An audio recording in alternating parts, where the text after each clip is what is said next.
28/11/2025 ዓ.ም የአቶ አብርሃም አቤኒ አጭር የህይወት ታሪክ በመጀመሪያ ነፍሳቸውን ይማርና ከዚህ በመቀጠል የህይወት ታሪካቸው እንዲህ ሲል ይቀርባል። ክቡር አባታችን አቶ አብርሃም አቤኒ የተወለዱ እንደ ኢትዮጵያ አቆጣጠር በ1921 ዓ.ም እንደ አውሮፓ ዘመን አቆጣጠር በ1926 ዓ.ም በኢትዮጵያ በትግራይ ክፍለ ሀገር በሰቆጣ አውራጃና ወረዳ አዲበዎ ከተባለው አገር ከአባታቸው ከአቶ አቤኒ መራ ከእናታቸው ከወይዘሮ አረጋች ታከለ ተወልደው በእነዚህ ወላጆች እንክብካቤ በማርና በወተት አደጉ። ክቡር አባታችን አቶ አብርሃም አቤኒ ሲያድጉ ለአባታቸው ተልከው እናታቸውንም አክብረው ከብት እየጠበቁ አድገው ዕድሜያቸው ለስራ ብቁ ሲሆኑ አባታቸውን በማገዝ እያረሱ እንዲሁም የተለያዩ የእጅ ጥበብ ሙያዎችን እየተማሩ አድገው ለአቅመ አዳም ሲደርሱ በሀገራቸው ወግ ባህል መሰረት በወላጅ ፈቃዳቻ የትዳር ጓደኛ ፈልገው ልጃችሁን ለልጃችን ተባብለው አጭተው በሁሉም በኩል የሰርግ ቀን ወስነው በብዙ ድግስና በለምለም ዳስ ከወይዘሮ አጀቡሽ ገዳሙ ጋር ተድረው በሙሽርነት ቆይተው በኋላ በራስ መስተዳደር ቤትና ትዳራቸውን መስርተው ሲኖሩ አንድ ልጅ ከወለዱ በኋላ የእህል ውሃ ጉዳይ ሆኖ ተፋቱ። ክቡር አባታችን አቶ አብርሃም አቤኒ እንደገና ከወይዘሮ ማንጠግቦሽ ገዛኸኝ ጋር የጋብቻ ውል ፈጽመው ወልቃይት ከተባለው አገር ሲኖሩ 8 ልጆችን ወልደው አሳድገው ድረው ቤት አስይዘው ልጆችን አይተዋል።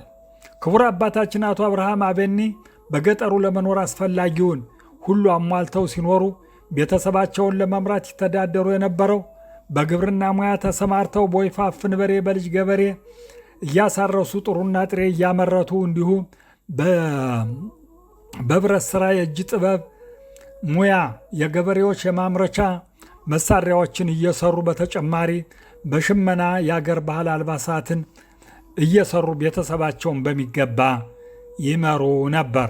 ክቡር አባታችን አቶ አብርሃም አቤኒና ወይዘሮ ማንጠግቦሽ ገዛኸኝ በዚህ አይነት ባህል ሃይማኖታቸውን ጠብቀው አክብረው ከጎረቤት ጋር ተስማምተው በደስታው በመከራው ተባብረው ለመንግስት ገብረው የሞቀና የደመቀ ቤት ይዘው ላሙ ከበረት በቅሎው ከጋጥ እህሉ በሸርፋ የሞላ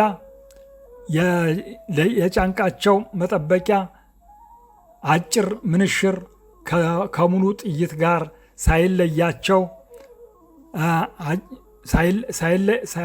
ሳይለያቸው ቀጭን ሀብታም እንደነበሩ ይነገርላቸዋል።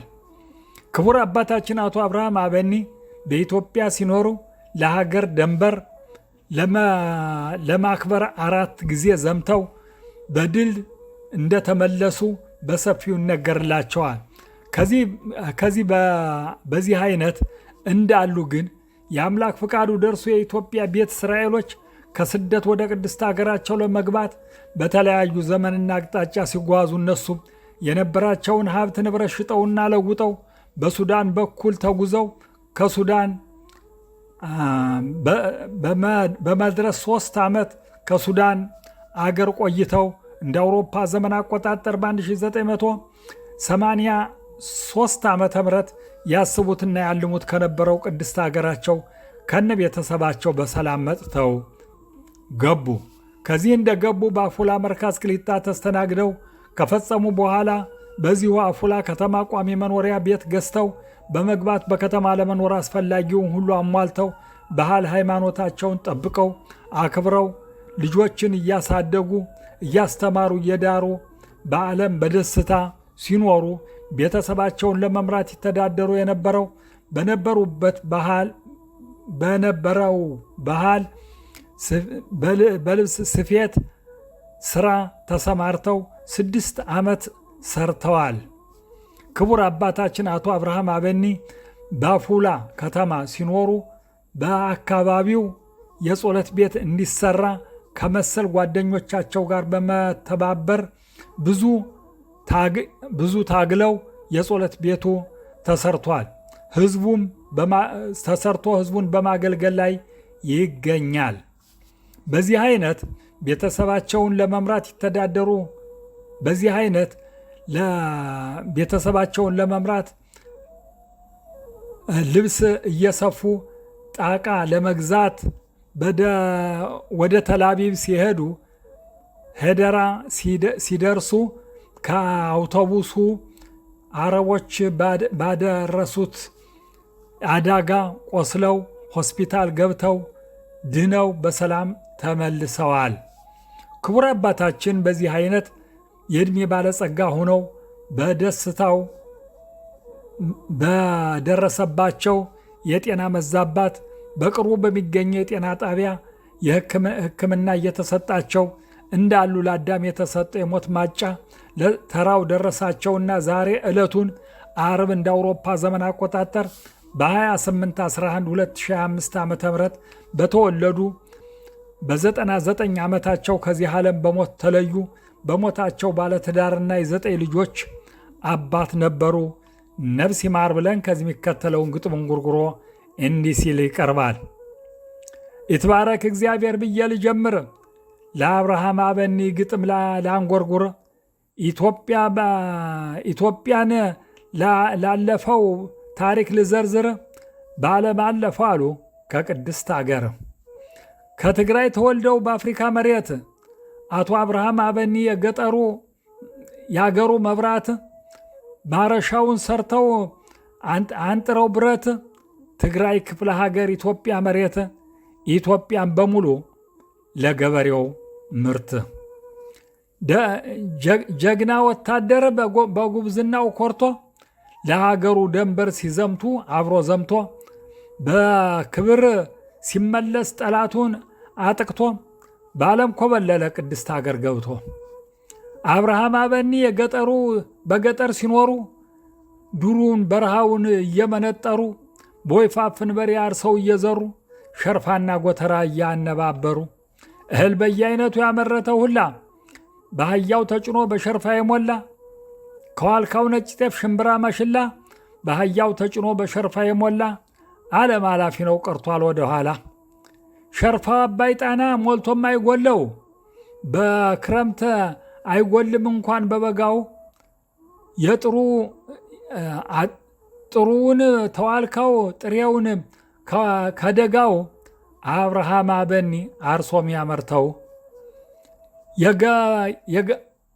የገበሬው ሙያ ስንቱ ሊዘረዘር የጥሩ የጥሬ ሸርፋው ሲነባበር አብልቶ የሚያጠግብ ከተማና ገጠር ያሳለፉት ዓለም እንዲህ ብለው ነበር።